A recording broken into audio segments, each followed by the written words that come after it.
Chicken ఇట్లా magnet చేసుకున్నాను అండి. చికెన్, ఉప్పు, కారం, పసుపు 3 కలిపి ఇలా మ్యాగ్నేట్ చేసుకున్నాను. దీనిలోకి నేను మసాలా అనేది ప్రిపేర్ చేసుకుంటున్నాను. కొబ్బరి, అల్లము, వెల్లుల్లి ఈ మూడింటిని కలిపి నేను మిక్సీ పట్టుకుంటానండి. మిక్సీ మెత్తగా పట్టుకుంటే మనకు కూర అనేది చిక్కగా వస్తుందండి. గ్రేవీ ఐటమ్ అనేది ఎక్కువ పడుతుంది మనకి. తర్వాత వచ్చేసి నేను కొత్తిమీర, పుదీనా, కరివేపాకు, ధనియా పౌడరు, లాస్ట్న చికెన్ మసాలా అనేది వేస్తానండి. ఇవి మనకు కావాలి. దీంట్లో అయితే ఇంకా మీరు ఉల్లిగడ్డ వేసుకోవచ్చు, టమోటాలు వేసుకోవచ్చు, ఇంకా వచ్చేసి పచ్చిమిర్చి ఇవి కూడా వేసుకోవచ్చు. నేనైతే ఏమి వేయనండి. ఉల్లిగడ్డ, పచ్చిమిర్చి దీన్ని మ్యాగ్నేట్ చేసి ఫ్రిడ్జ్లో పెట్టడం జరిగిందండి. నేను ఈ కూరను అనేది చికెన్ అనేది మ్యాగ్నేట్ చేసి, ఇది 3/4 kg అండి నేను తెచ్చుకునేది. చికెన్ అనేది మ్యాగ్నేట్ చేసి నేను ఫ్రిడ్జ్లో పెడుతున్నాను. ఒక 1/2 అవర్ పెట్టి తీసేస్తే మనకు అంతలోకి మసాలా తయారు చేసుకునేలోపు ఫ్రిడ్జ్లో పెట్టి మనము కర్రీ ప్రిపేర్ చేసుకుందాము. కొబ్బరి మిక్సీ తీసుకున్నాం. ముందు కొబ్బరి పట్టుకున్నాం, ఎందుకంటే కొబ్బరి పక్కన పెట్టుకొని తర్వాత ఈ అల్లం వెల్లుల్లి పేస్ట్ అనేది అన్నంలోకి చేయాలి, కర్రీస్లోకి చేయాలి కాబట్టి దీన్ని సపరేట్ పట్టుకున్నాం మనము. కొబ్బరి అనేది మెత్తగా పట్టుకున్నాను. మసాలా, అల్లం ముందుగా అల్లం పట్టుకున్నాము.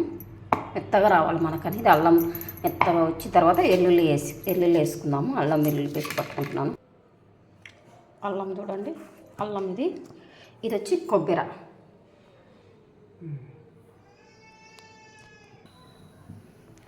స్టవ్ మీద మూకడ పెట్టుకున్నానండి. స్టవ్ వెలిగించి ఇప్పుడు ఆయిల్ అనేది వేద్దాం మనం.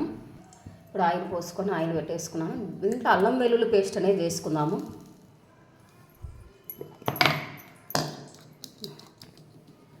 అల్లం వెల్లుల్లి పేస్ట్ వేసుకుంటున్నానండి. అల్లం వెల్లుల్లి పేస్ట్ వేసుకున్నాను. కొద్దిగానే లైట్గా వేసుకున్నాము. అల్లం వెల్లుల్లి పేస్ట్ మళ్ళీ లాస్ట్లో వేయాలి కదా, అందుకే చికెన్ వేసేద్దామండి. ఇక్కడ చికెన్ వేసేసుకున్నాము. చికెన్ వేస్తున్నాను.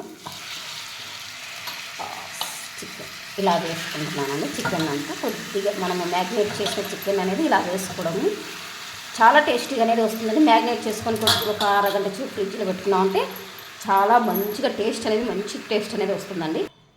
కాసేపు మూత పెట్టుకొని మగ్గనిద్దామండి. సిమ్లోనే మగ్గనిద్దాం. ఏంటంటే కారం పొడి కలిపిన కాబట్టి కారం పొడి అనేది మాడిపోతుందండి. సిమ్ములోనే మగ్గనిద్దాము.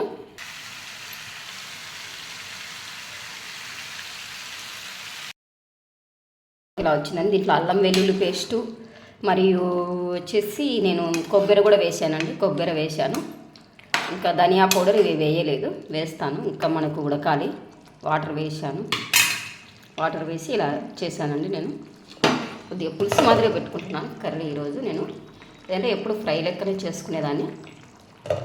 అందరూ ఎవరైనా ఇంకా నా ఛానల్ని ఎవరైనా సబ్స్క్రైబ్ చేసుకోకుంటే సబ్స్క్రైబ్ చేసుకోండి, ఫాలో చేయండి, లైక్ చేయండి, షేర్ చేయండి. ఈ ముక్క అనేది చికెన్ ముక్క అనేది ఉడికిందో లేదో చూద్దాం. ఆల్మోస్ట్ ఆల్ ఉడికిందండి. ఉడికింది. ముక్క అయితే ఉడికింది. ఇలా చూడండి, ఇలా చీల్చినట్టు అనిపిస్తుంటే మనకు ఉడికినట్టు ముక్క. కొద్దిగా ఉప్పు కారం టేస్ట్ సరిపోయింది, చూద్దాము.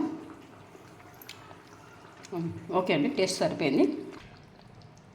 ధనియా పౌడర్ వేసాను. నెక్స్ట్ వచ్చేసి ఇప్పుడు చికెన్ మసాలా వేసానండి. లాస్ట్ మనకైతే ముక్క ఉడికిపోయింది. చికెన్ మసాలా వేసాను. అలాగే కొత్తిమీర కూడా వేస్తున్నాను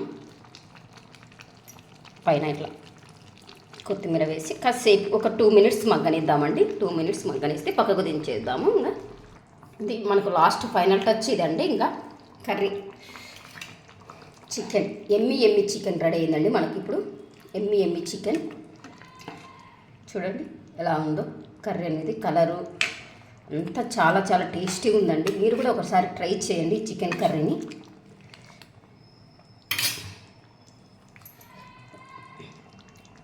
ఈ కర్రీ మీకు నచ్చినట్లయితే మీరు ట్రై చేసి నాకు కామెంట్లో పెట్టండి ఎలా వచ్చిందనేది.